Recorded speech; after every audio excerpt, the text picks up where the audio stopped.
Hello everybody, welcome to a new car show. The Eyes on Design at the Henry Ford House in Grosse Pointe Shores, Michigan. Somehow I've missed this.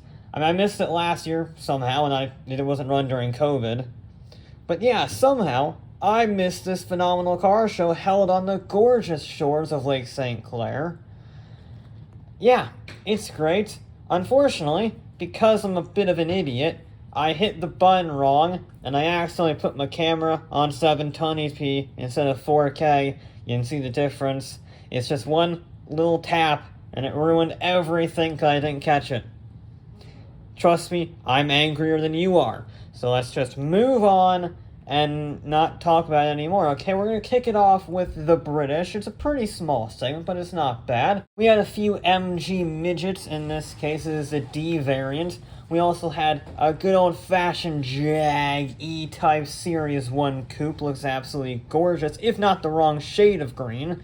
We also had the brand new Lotus Emira, which looks phenomenal in red. I've got to say, it looks really nice, really clean. Probably the best new car on sale right now in terms of styling. I think it's going to be timeless. But we're going to the Americans next.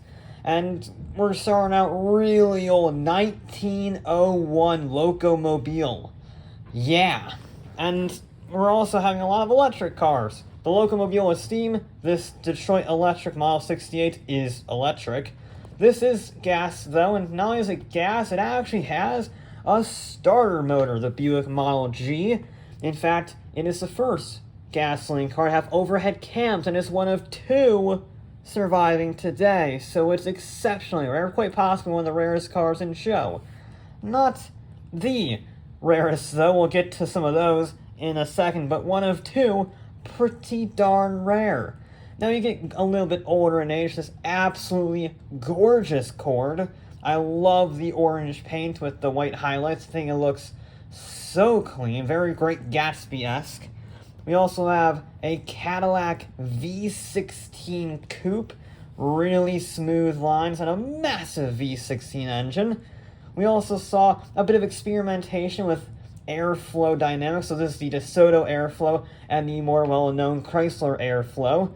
Bit failures at the time, but very early pioneers of automotive aerodynamics. And clearly, this guy learned, because it's a bus that's super aerodynamic. In fact, it's called a Stout Scarab. It's got a V8 engine in the rear, and you open the back doors like that in order to access it. It's really cool. It's basically a roof when you think about it like that with the V8 in the back. I love it. It's great. There's only 5 in the world. Perfect car for this show. Perfect car for me. If you want a little bit faster, you can go with the Hennessy Venom F5. Probably the fastest car I've ever seen. Top speed over 300 miles an hour, because you need that. There was also a Ford GT LM, one of the last 50 GTs ever made before production ends, so it's nice to see a good send-off to such an iconic supercar. We have some classic Fords as well, like the Mercury Cougar XR7 convertible, or the Shelby 289 Cobra, or if you want to go really fancy with your convertible Shelbys, you can go with the GT350, but as you can see, it's no ordinary GT350 Shelby. No, because this was from the Thomas Crown Affair. Yeah, I'm not a big fan of off-road conversions, especially on classics, but it's got Pierce Brosnan. What more could you want, really? And we had some interesting cars, shall we say. Chrysler was next with their Special by Ghia. Good old blend of American muscle and Italian styling. Plymouth had some interesting cars. Chrysler in general had some interesting cars, like the Plymouth Sport Fury, like this really nice ice white with blue Dodge Challenger RT, or if you want to go Charger old school but new school, Speed Corp brought their 1,000 horsepower, all carbon fiber bodied, custom, majestic beauty of a Charger. A lot of man hours put into that, and it really shows. Also, we will have some interesting cars like the Toronado and the Fiesta, which isn't all that interesting, except it's got a fighter jet for a hood ornament. Is that not awesome? A fighter jet for a hood ornament? Yeah. Then we had one of, it's not quite a Zora prototype, but it is one of the first Corvettes ever fitted with a V8 engine. Once they were approved it, they had to do pre-production testing, and this is one of those pre-production Corvettes that ultimately led to having, the perfect C1 Corvette spec with the V8, with the red and the white paint job, with the red interior. Gorgeous. Then we had what looks like a normal C4 Corvette, until you see the ZR1 badge and you realize it's the closest thing Corvette ever came to being a sleeper. Good old Lotus-designed LT1 V8, stupidly fast vehicle, but it looks exactly like a normal Corvette. So there you go. Speaking of semi-sleeper Corvettes, the new C8 was here, and this is the E-Ray. I kinda wish they did more to differentiate it between a normal C8 and the E-Ray, but it's nice to see the first ever hybrid Corvette in the flesh. There were also some racing cars, all of them shadows, if I'm honest. This is the long fin concept Mark I Can-Am racer.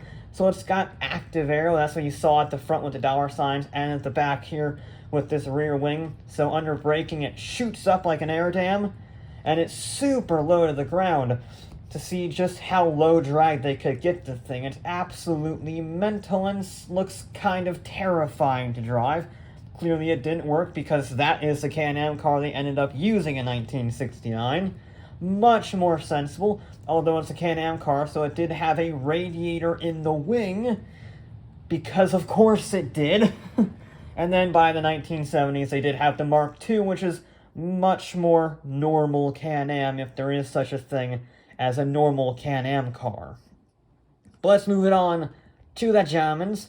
Mercedes introduces us with the gorgeous SL Gullwing, the 300 SL if you want to be specific. And what was really interesting is the Porsche exhibit.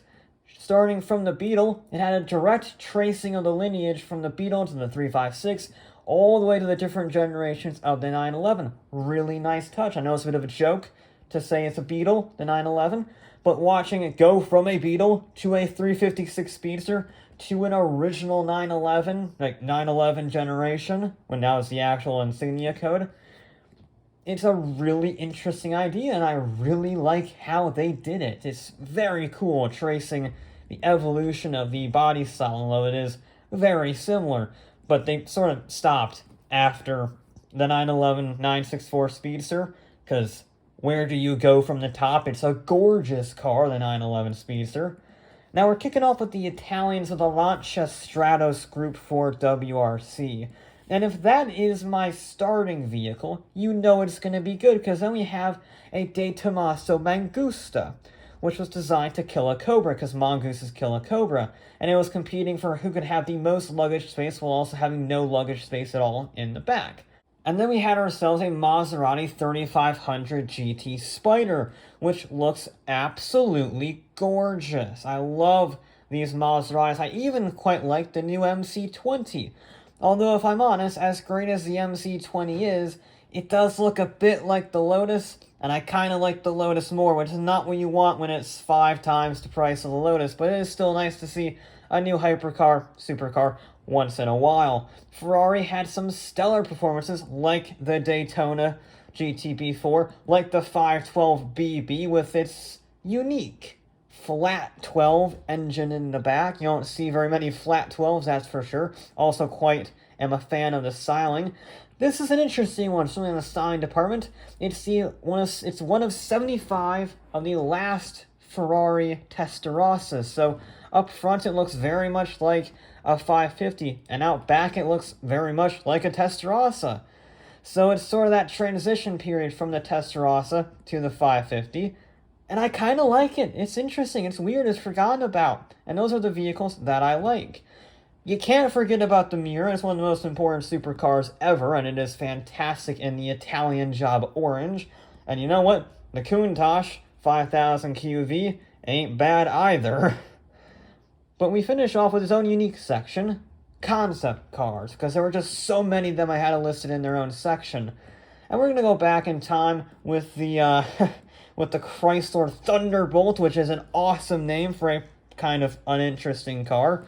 if you want more modern sense, the Dodge Charger Banshee, the first all-electric SRT, that was here. Kind of an interesting design. I'm not a big fan of this back section, but still pretty cool. I love the Chevy Corvair by Pininfarina. I think it looks way better than the Corvair that we actually got, but it is what it is. Cadillac brought something that looked like it belonged in a Batman villain layer. It's super cool. GM also stepped it up with all three of the Firebirds.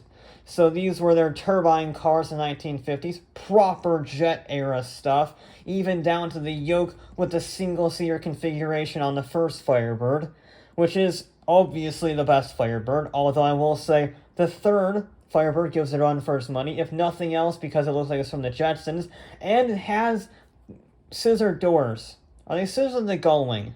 Kind of like a mixture of both. But it looks really cool. I love seeing the Firebirds. Haven't seen these in years, and it's always good to be back.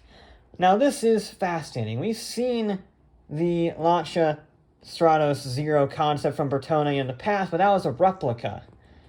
This isn't for realsies this time. This is the actual 1970 Bertone Stratos concept driven to Lancia's headquarters unannounced under the gateway. And if you look at it next to the Pininfarina Corvair, you can understand that story. It's 31 inches tall. It's a very tiny car, and it's probably the most important car in the show, even though it looks nothing like the Stratos that eventually went into production.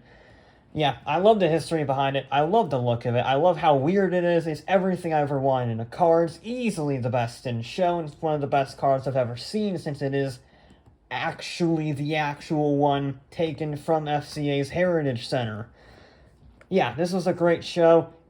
I wish I wasn't a bit of a fool and put the 720 on, but although the video quality may not be as good as I wanted, the car quality was absolutely stunning, and I can't wait till next year.